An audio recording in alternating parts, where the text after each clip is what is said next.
PUBG India में आने वाली है और अगर तैयारी के नाम पे एक बढ़िया पावरफुल फोन ढूंढ रहे हो जो 30,000 रुपए के अंदर आता हो तो एकदम सही जगह पर आए, क्योंकि आज हम बात करने वाले हैं 30,000 रुपए से कम में आने वाले वो स्मार्टफोन्स की जो गेमिंग के लिए एकदम बेस्ट बैठेंगे। और अगर चैनल पर नए हो तो आपको बता दूं कि हमारा गिवअवे चल रहा है ये 2,000 रुपए की कैटेगरी के बेस्ट नेक बैंड ईयरफोन्स का। अगर जीतना चाहते हैं तो वीडियो पूरी जरूर देखना। और सिर्फ यही नहीं, हमारा महा गिवअवे चल रहा है पोको X3 का, और इसमें पार्टिसिपेट करने के लिए क्या करना है वो भी मैं आपको इसी वीडियो में बताऊंगा। अब वापस आ जाते हैं इसी वीडियो पर। तो गेमिंग के लिए प्रोसेसर से ज़्यादा ज़रूरी कोई भी चीज़ नहीं है, तो हमारी पहली प्रायोरिटी होगी इन सब फ़ोन को चूज़ करने के लिए उसका प्रोसेसर बढ़िया है कि नहीं, और उसके बाद हम देखेंगे उसकी रैम कितनी है, और फिर हम देखेंगे उन फोन्स की स्क्रीन कितनी सेट बैठेगी वो आपकी गेमिंग के लिए, और आखिरी में हम ये भी जानेंगे कि कितना बैकअप देता है ये फ़ोन, कितना बैटरी बैकअप देता है, क्योंकि अगर लगातार घंटों तक गेमिंग नहीं कर पाए तो गेमिंग फ़ोन का कुछ मज़ा नहीं। तो इंतज़ार किसका, चलिए शुरू करते हैं अपनी लिस्ट के पहले फ़ोन के साथ जो कि है पोको का X3 Pro।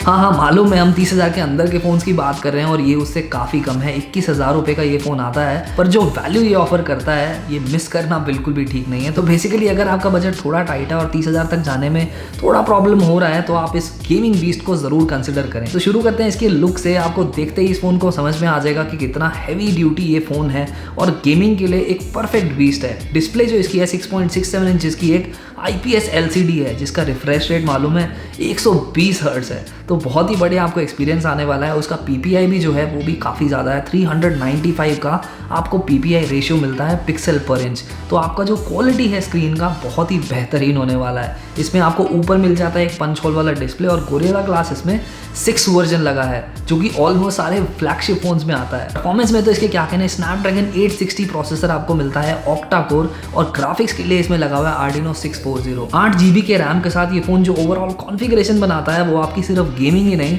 बाकी भी कामों में बहुत ही बढ़िया चलने वाला है। अब क्योंकि स्नैपड्रैगन 860 है तो गेमिंग में आज सच आपको वैसे भी प्रॉब्लम नहीं आने वाली। अब तो गेमिंग के लिए कैमरा उतना ज़रूरी नहीं है, लेकिन अच्छा हो तो क्या बुराई है। इसमें आपको रियर में एक क्वाड कैमरा सेटअप मिलता है जो कि 48 मेगापिक्सल का आपको प्राइमरी सेंसर देता है, साथ ही में 8, 2 और 2 मेगापिक्सल के 3 और कैमराज है। फ्रंट में इस फोन में आपको मिल जाएगा 20 मेगापिक्सल का एक कैमरा जो कि ओवरऑल इसकी कैमरा कॉन्फ़िगरेशन भी एक अच्छी बैलेंस बनाता है। बैटरी जो इसमें है काफ़ी पावरफुल है, 5160 mAh की आपको इसमें एक बैटरी मिलेगी जो कि फास्ट चार्जिंग इनेबल्ड है। 33 वाट की फास्ट चार्जिंग से आप इसको चार्ज कर पाएंगे। तो बेसिकली अगर आपको 0 से 100% तक इसको चार्ज करना है तो 55 से 60 मिनट तक ये फ़ोन लेता है उसको चार्ज करने में। और हाँ, टाइप सी पोर्ट इसमें है। अब आप ये बताओ, इस प्राइस पॉइंट पे आपको मिल रहा है 128 GB का इंटरनल स्टोरेज जिसको आप एक्सपैंड भी कर सकते हो 1 TB तक। तो ओवरऑल एक बहुत ही अच्छा वैल्यू प्रोपोजिशन है ये फ़ोन। हाँ, फिंगरप्रिंट सेंसर इसमें जो लगा है वो साइड में है, तो ये खासी मुझे पसंद है। काफ़ी एक्सेसिबल ये हो जाता है अगर आप फिंगरप्रिंट सेंसर यूज़ करते हैं। अब इस फ़ोन को क्लोज करते हुए इसके मैं आपको प्रोज एंड कॉन्स बता देता हूँ। तो फ़ायदे जो इस फ़ोन को लेने में है वो ये है, इसका प्राइस पॉइंट बहुत ही ज़्यादा सही है। 21,000 में जो ये वैल्यू आपको दे रहा है कोई भी और फ़ोन इतने प्राइस पॉइंट पे शायद नहीं दे सकता। और दूसरी चीज़, इसमें प्रोसेसर भी आपको अच्छा मिल रहा है, बड़ी बैटरी भी है। नेगेटिव साइड की अगर बात करूँ तो इस फ़ोन में आपको IPS LCD मिल रही है, और अगर आपका बजट 30,000 के अराउंड है तो यूजुअली बाकी सब फोन्स में आपको सुपर एमोलेड ही मिलने वाली है। 5G सपोर्टेड इस फ़ोन में नहीं है, तो अगर वो भी आपकी प्रायोरिटी है तो आप इस फ़ोन को ना कंसिडर करें। तो बेसिकली अगर आपका बजट थोड़ा सा टाइट है और 30,000 तक जाने में आपको बहुत ज़्यादा एक्सटेंड करना पड़ रहा है तो मैं सजेस्ट करूँगा कि ये फ़ोन आप कंसिडर करिए। और सिर्फ यही नहीं, ऐसे और भी कुछ चॉइसेस हैं मेरे जो कि मैंने डिस्क्रिप्शन बॉक्स में डाले हैं जो कि इस तरह की एक वैल्यू देते हैं, आप उनको भी चेक कर सकते हैं अगर आपका बजट थोड़ा टाइट है तो। फ्लिपकार्ट पे इस फ़ोन की ओवरऑल रेटिंग है 5 में से 4.4। इसका मतलब बहुत पसंद आया ये फ़ोन लोगों को। और भंटाई वाली रेटिंग इस फ़ोन को हमने दी है 5 में से 5, क्योंकि जिस प्राइस पॉइंट पे ये सब ऑफर कर रहा है, ये सब फीचर्स ऑफर कर रहा है वो अनबीटेबल है। तो अभी हम चलते हैं अपनी लिस्ट के अगले फ़ोन की तरफ जो कि है Realme का X50 Pro। इंडिया में सबसे पहले 5G ऑफर करने वाला फ़ोन था ये X50 Pro। इसकी जो डिस्प्ले है 6.44 इंचज़ की आपको सुपर एमोलेड डिस्प्ले मिलेगी जो कि 90 हर्ट्ज़ के रिफ्रेश रेट पे चलती है, और 409 PPI का उसका पिक्सल डेंसिटी रेशियो है। कॉर्निंग गोरिल्ला ग्लास इसमें 5 लगा हुआ है जो कि हमने पहला फ़ोन बात किया था, ऑल्दो वो इससे बहुत ज़्यादा सस्ता था, और उसमें वर्जन 6 था, और उसका जो अगर आपको याद हो रिफ्रेश रेट भी 120 था। तो इसीलिए मैंने कहा था ऑल्दो वो फ़ोन सस्ता था लेकिन उस फ़ोन को मिस बिल्कुल नहीं करना चाहिए। तो गेमिंग के लिए सबसे ज़्यादा ज़रूरी है फ़ोन की परफॉर्मेंस, और उस काम में इसका स्नैपड्रैगन 865 प्रोसेसर आपको काफ़ी मदद करने वाला है, और साथ ही में ग्राफिक्स भी है इसमें आर्डिनो 650। तो ओवरऑल गेमिंग एक्सपीरियंस आपका काफ़ी बढ़िया होगा। उसके बाद इसमें 8 GB रैम अहम है जो आपकी बाकी मल्टीटास्किंग और बाकी सब चीज़ों में काफ़ी मदद करेगा। उसके बाद अगर आ जाते हैं इसके कैमरा पे, आपको रियर में मिलेगा 64 मेगापिक्सल का एक प्राइमरी सेंसर, जिसके साथ आपको 12, 8 और 2 मेगापिक्सल के 3 और कैमरास मिलेंगे। तो ओवरऑल एक क्वाड सेटअप ये फ़ोन भी बनाएगा। फ्रंट में ऑल्दो थोड़ा और यूनिक सा एक सेटअप है, आपको 32 मेगापिक्सल और 8 मेगापिक्सल का एक डुअल कैमरा सेटअप मिलता है फ्रंट में। तो बेसिकली 32 मेगापिक्सल का आपको फ्रंट में जो कैमरा मिलेगा वो काफ़ी अच्छे रेजोल्यूशन में कैप्चर करेगा आपकी वीडियोस को। साथ ही में 8 मेगापिक्सल का एक वाइड एंगल कैमरा भी है, तो अगर आप इससे व्लॉगिंग करते हैं या कुछ भी इसको आप बहुत नज़दीक रखते हैं अपने, तो बहुत अच्छा एरिया ये कवर कर पाएगा। तो अगर आप शौकीन हैं सेल्फीज़ के या खुद का वीडियो कंटेंट बनाने के अपने कैमरा सामने वाले कैमरा को यूज़ करते हुए, तो ये फ़ोन बहुत अच्छा आपके लिए साबित होगा। अगला आप चलते हैं इस फोन की बैटरी की तरफ। 4200 mAh की आपको इसमें बैटरी मिल जाती है, जो कि टाइप सी चार्जर से आप चार्ज करेंगे और साथ ही में ये फास्ट चार्जिंग सपोर्टेड है। और सिर्फ नॉर्मल फास्ट चार्जिंग नहीं, अगर आपको याद हो पिछले फ़ोन में हमने बात किया था 33 वाट की उसमें फास्ट चार्जिंग थी, इस फ़ोन में आपको मिलती है 65 वाट की फास्ट चार्जिंग। 65 वाट की फास्ट चार्जिंग बहुत ज़्यादा होती है, इस फ़ोन को चार्ज कर देगी लगभग 0 से 100% सिर्फ आधे घंटे में। माना कि बैटरी का टोटल कैपेसिटी थोड़ा कम है, लेकिन फास्ट चार्जिंग इतनी ज़्यादा फास्ट है कि अगर आप बीच में गेमिंग के थोड़ा भी ब्रेक लेते हैं तो ये फ़ोन आसानी से आपका फुल चार्ज हो जाएगा। अब 5G जो है इस फ़ोन में भी सपोर्टेड है। इंटरनल स्टोरेज इसमें 128 GB का मिलता है, जो कि एक्सपैंडेबल नहीं है। हाँ, एक्सपैंडेबल वो नहीं है, तो आपको 128 GB से ही काम चलाना पड़ेगा, लेकिन फिर भी आजकल क्लाउड स्टोरेज है, तो अगर आप वो यूज़ करते हैं तो आपको 128 GB एज सच कम बिल्कुल नहीं पड़ने वाला है। और एक चीज़ इसमें थोड़ा अलग है, इसका जो फिंगरप्रिंट सेंसर है वो आपको ऑन स्क्रीन ही मिलेगा, वो आपको अलग से साइड पे या पीछे नहीं मिलेगा। समय आ गया इस फोन के फाइनल प्रोज और कॉन्स के बारे में बात करने का। जो इसकी खासियत इस फोन में थी, अगेन प्रोसेसर एक पावरफुल प्रोसेसर था, फास्ट चार्जिंग अमेजिंग है, 65 वाट। और हाँ, ये फ़ोन 5G भी सपोर्ट करता है, तो ये कुछ इसकी खासियत हो जाती हैं। उसके साथ थोड़ी सी इसकी कमियां भी हैं, जो कि इसका कैमरा है वो उतना अच्छा नहीं है जिस प्राइस पे ये आता है। ये फ़ोन आपको मिल जाएगा 25,000 रुपये के अंदर। अगर लेना चाहें तो उसके मैंने लिंक डाल दी है डिस्क्रिप्शन बॉक्स में।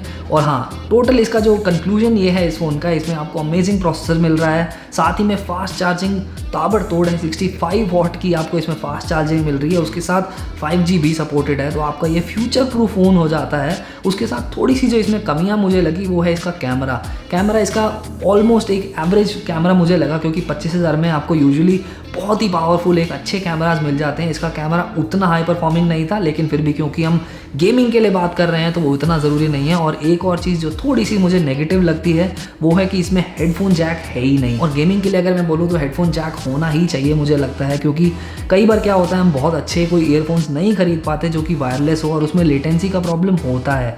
तो अगर आपको उससे दूर रहना है तो आप एक सस्ते वायर्ड वाले ईयरफोन्स लेके कर सकते हैं, लेकिन इस फ़ोन में क्योंकि हेडफोन जैक ही नहीं है तो आप वो इस फ़ोन के साथ नहीं कर पाएंगे। फ्लिपकार्ट पे इस फ़ोन को लगभग 6000 लोगों ने रेट किया है, 4.4 स्टार्स। तो इसका मतलब लोगों को ये फ़ोन भी काफ़ी पसंद आया है। और ओवरऑल जो इसको बंटाई रेटिंग हमने दी है, क्योंकि इसमें थोड़ी सी कमियां हमें लगी और प्राइस वाइज भी थोड़ा सा ये ज़्यादा है, तो हम इसको बंटाई वैल्यू रेटिंग देते हैं 5 में से 4.5। अभी हम चलते हैं अपने अगले फ़ोन की तरफ, जो कि है iQOO की तरफ से, और वो है iQOO 7। देखने में ये फ़ोन एकदम प्रीमियम फील देता है, थोड़ी बोल्ड लुक के साथ। स्पेशली अगर आप इसका बैक पैनल देखोगे तो भाई बहुत सुंदर है वो। डिस्प्ले से शुरू करें तो इस फोन में आपको 6.62 इंचेस की एक बड़ी सी स्क्रीन मिलेगी, जो कि एक एमोलेड डिस्प्ले है। 120 हर्ट्ज के रिफ्रेश रेट के साथ 393 ppi का उसका रेशियो है। इसका मतलब क्वालिटी वाइज स्क्रीन में आपको बहुत ही बढ़िया अमेजिंग फील आने वाले है, क्योंकि एक तो एमोलेड है, ऊपर से 120 हर्ट्ज के रिफ्रेश रेट के साथ। तो अगर आप गेमिंग के लिए बेस्ट डिस्प्ले की बात कर रहे हैं तो ये ऑलमोस्ट एक बेस्ट डिस्प्ले है। सिर्फ एक चीज़ जो इससे ऊपर हो सकती है वो है 144 हर्ट्ज का रिफ्रेश रेट। उसके अलावा शायद हर चीज़ इसमें परफेक्ट है, कुछ भी बेहतर करने का ज़रूरत नहीं है। तो शायद ही स्क्रीन से बेहतर कुछ हो सकता है। परफॉर्मेंस के लिए भी इस फोन में लगा हुआ है स्नैपड्रैगन का 870 प्रोसेसर। अब 870 तो फेमस ही है अपनी गेमिंग कैपेबिलिटीज़ के लिए, क्योंकि 3.2 गीगाहर्ट्ज का ये क्लॉक स्पीड का प्रोसेसर है। तो ओवरऑल आपकी जो मल्टी थ्रेडिंग है इस प्रोसेसर में काफ़ी बेहतर होने वाली है गेमिंग के लिए। उसके साथ इस फोन में लगा हुआ है 8 GB का रैम, जो कि ओवरऑल इसकी परफॉर्मेंस को, मल्टीटास्किंग को एक बहुत ही स्मूथ बना देगा। उसके बाद कैमरा जो इसमें है वो है 48 मेगापिक्सल का एक प्राइमरी सेंसर, जिसके साथ 13 और 2 मेगापिक्सल के आपको 2 और कैमरा मिलेंगे। तो ओवरऑल ये आपका एक ट्रिपल कैमरा सेटअप बना देगा। आगे जो इसमें लगा हुआ है सिंगल कैमरा है 16 मेगापिक्सल का। तो आप देख ही रहे हैं कैमरा के मामले में उतना खास नहीं है, लेकिन बाकी जो चीज़ें हम बात कर रहे हैं बाकी सब फ़ोन से एक्सट्रीम है इस फ़ोन में। जल्दी से इसकी बात कर लेते हैं बैटरी के बारे में। इसमें आपको मिलेगी 4400 mAh की एक पावरफुल बैटरी जो कि चार्ज होती है फास्ट चार्जिंग के थ्रू। इसको आप फुल चार्ज कर सकते हैं 0 से 100% 22 मिनट में। भाई बहुत ज़्यादा फास्ट इसकी चार्जिंग है। और इंटरनल स्टोरेज इस फोन में मिलता है 128 GB का, जो कि एक्सपैंडेबल नहीं है। हाँ, एक्सपैंडेबल नहीं है, थोड़ा प्रॉब्लम ये हो सकता है कुछ लोगों के लिए, लेकिन फिर भी 128 GB एज सच कम बिल्कुल नहीं होता है। अब इस फोन का जो प्राइस है 30,000 से थोड़ा ज़्यादा है जिस परफॉर्मेंस पैकेज में पर ये आ रहा है। आपको एक वैल्यू फ़ोन ये भी लगेगा 31,990, ऑलमोस्ट 32,000 रुपये का ये फ़ोन आपको मिलेगा अमेजोन या फ्लिपकार्ट से। जल्दी से बात कर लेते हैं इसके प्रोज और कॉन्स की। अब ये फ़ोन गेमिंग के लिए परफेक्ट इतना क्यों है, वो इसलिए क्योंकि आपको फ्लैगशिप लेवल प्रोसेसर आपको मिल रहा है जो कि लगभग 50,000 तक के फ़ोन में भी ये प्रोसेसर यूज़ होता है। साथ ही में इसमें एक और एडवांटेज था जो थी इसकी फास्ट चार्जिंग। भाई 22 मिनट में चार्ज हो जाने वाला फ़ोन काफ़ी इंप्रेसिव है। और एक जो इसमें मुझे कमी लगी वो थी इसकी नॉन एक्सपैंडेबल मेमोरी। साथ ही में एक कार्ड भी डल जाता तो मज़ा ही आ जाता। गेमिंग की दुनिया में ये फ़ोन रिसेंटली बहुत पॉपुलर हो रहा है। और अगर आपको इसकी कॉन्फ़िगरेशन पसंद आई हो तो एक और फ़ोन है जो लगभग इसी की कॉन्फ़िगरेशन के बराबर है। वो मैंने डिस्क्रिप्शन में इस फ़ोन के साथ उसका लिंक भी दिया है, तो वो भी आप चेकआउट कर सकते हो अगर आपको और ऑप्शंस देखने हो तो। और मैं चलता हूँ अपने अगले फ़ोन की तरफ जो कि है वन प्लस की तरफ से, और वो है वन प्लस का नॉर्ड। अब ये एक ऐसा फ़ोन है जो कि एक ऑलराउंडर है और हर किसी को ये फ़ोन पसंद आने वाला है, क्योंकि चाहे आपका यूसेज हो, आपको फ़ोटोज़ लेनी हो या फिर गेमिंग करनी हो या फिर नॉर्मल वेब ब्राउजिंग करनी हो, जिस भी तरह का काम हो, ये एक ओवरऑल बेस्ट ऑप्शन हो जाता है अगर आप सिर्फ गेमिंग के लिए ऑप्शन नहीं देख रहे हैं तो चलो सबसे पहले इसके डिस्प्ले की बात कर लेते हैं। 6.44 इंचेस का एक फ्लूइड एमोलेड आपको इसमें डिस्प्ले मिलेगा जो कि 90 हर्ट्ज के रिफ्रेश रेट पे चलता है। 409 ppi का इसमें आपको डेंसिटी रेशियो मिलेगा। साथ ही में जो इसमें फ्रंट में आपको ग्लास मिलेगा वो कॉर्निंग गोरिल्ला ग्लास, वो वर्जन 5 है। तो इतने प्राइस पॉइंट में मैं एक्सपेक्ट करूँगा कि लेटेस्ट मुझे मिले, बट वो भी हमेशा बेहतर हो जाता है। एक्चुअली वर्जन 5 और वर्जन 6 की जो कैपेसिटी होती है, जितना वो टेंशन ले सकता है, वो बहुत डिफरेंट होती है। तो अगर आपको वर्जन 6 कहीं मिल रहा है तो वो एक बेटर ऑप्शन है, क्योंकि फ़ोन्स तो सबके गिरते ही रहते हैं। परफॉर्मेंस के लिए इस फ़ोन में लगा हुआ है 765G प्रोसेसर जो कि अमेजिंग प्रोसेसर है। और उसके साथ रैम मालूम है कितनी है? 12 GB। भाई बहुत ज़्यादा होता है 12 GB। चलिए परफॉर्मेंस के मामले में तो हमने देख ही लिया, ये फ़ोन काफ़ी अच्छा था। उसके बाद कैमरा जो इस फ़ोन में है वो भी कुछ खास है। वन प्लस माना जाता है अपने अच्छे कैमराज के लिए, तो अगर गेमिंग के साथ साथ कैमरा एक आपकी प्रायोरिटी है तो आप बिल्कुल इस फ़ोन को कंसिडर करना। 48 मेगापिक्सल का आपको इसमें प्राइमरी सेंसर मिलने वाला है, जिसके साथ एक अगेन क्वाड कैमरा सेटअप है। 8, 5 और 2 मेगापिक्सल के आपको 3 और कैमराज मिलेंगे। साथ ही में फ्रंट में डुअल कैमरा सेटअप है। 32 मेगापिक्सल का आपको एक मेजर कैमरा मिलेगा और उसके साथ 8 मेगापिक्सल का आपको मिलेगा एक वाइड एंगल शूटर। अब बैटरी जो इस फोन में है वो उतनी कुछ खास नहीं है। 4150 mAh की 4150 mAh की इसमें आपको बैटरी मिलती है जो कि फास्ट चार्जिंग है, बट बाकी फ़ोन्स की तरह उतनी फास्ट वो चार्ज नहीं होने वाली, क्योंकि 30 वॉट की उसमें फास्ट चार्जिंग है। तो लगभग आप समझ लीजिए कि आपको 0 से अगर 100% तक जाना है तो 1 घंटा लगभग लग ही जाएगा। इंटरनल स्टोरेज जो इस फ़ोन में है वो है 256 GB की इंटरनल स्टोरेज, जो हमारे किसी भी और फ़ोन में नहीं थी इस बजट में। तो ये एक बहुत बड़ा एडवांटेज है अगर आप पिक्चर्स लेते हैं या फिर और भी कुछ ऐसा करते हैं जिससे कि स्टोरेज की आपको ज़रूरत पड़ती है, आप लोकली उसमें मूवी स्टोर करते हैं, जो भी करते हैं, तो स्टोरेज बहुत ज़्यादा है 256 GB। अब हाँ, ये स्टोरेज एक्सपैंडेबल नहीं है, बट किसको ही फ़र्क पड़ता है 256 GB के बाद क्या करनी है भाई स्टोरेज। और हाँ, इसमें 5G भी सपोर्टेड है। ये फ़ोन आपको मिल जाएगा लगभग 29,850 रुपये में। लगभग आप इसको लगा लो 30,000 रुपये में ही। और इस प्राइस रेंज में जो ये ओवरऑल कॉन्फ़िगरेशन दे रहा है एक ओवरऑल रेगुलर यूज़र के लिए, गेमिंग हाँ आप खेलते हैं बट आपके बाकी भी प्रायोरिटीज़ हैं, आप बाकी भी सब कुछ करना चाहते हैं इस फ़ोन में, तो ये एक बेस्ट ऑप्शन है ओवरऑल कैटेगरी का। ये तो था मेरा ओपिनियन। लोगों का ओपिनियन अगर मैं इस फ़ोन का आपको बताऊं तो इसको अमेजोन पे 72,000 लोगों ने रेट किया है, और उसके बाद इसकी जो ओवरऑल रेटिंग बनती है 4.3 की। 72,000 रेटिंग के बाद अगर 4.3 इसकी रेटिंग बन रही है, इसका मतलब लोगों को ये फ़ोन बहुत ज़्यादा पसंद आया है। अब उसके बाद अगर मैं बात करूँ अपनी वन टाइप फाइनल इसकी जो वैल्यू रेटिंग है उसमें हमने दिया है इसको 5 में से 5, क्योंकि एक ओवरऑल बहुत ही अच्छा पैकेज है। अभी मैं चलता हूँ अपने अगले फ़ोन की तरफ जो कि है Realme की तरफ से, और वो है Realme का X7 Max। अब ये जो फ़ोन है ये गेमिंग की दुनिया का एकदम बीस्ट है, और सबसे खास बात इसकी ये है कि ये मार्केट में अभी अभी आया है, तो इसकी जो कॉन्फ़िगरेशन है वो एकदम लेटेस्ट है। देखने में अपने भाई बंधुओं के जैसा ही है ये फ़ोन भी, पर एक जो इसका बार ब्रांडिंग ये है रियलमी का, ये थोड़ा सा रियलमी ने छोटा कर दिया है पहले से।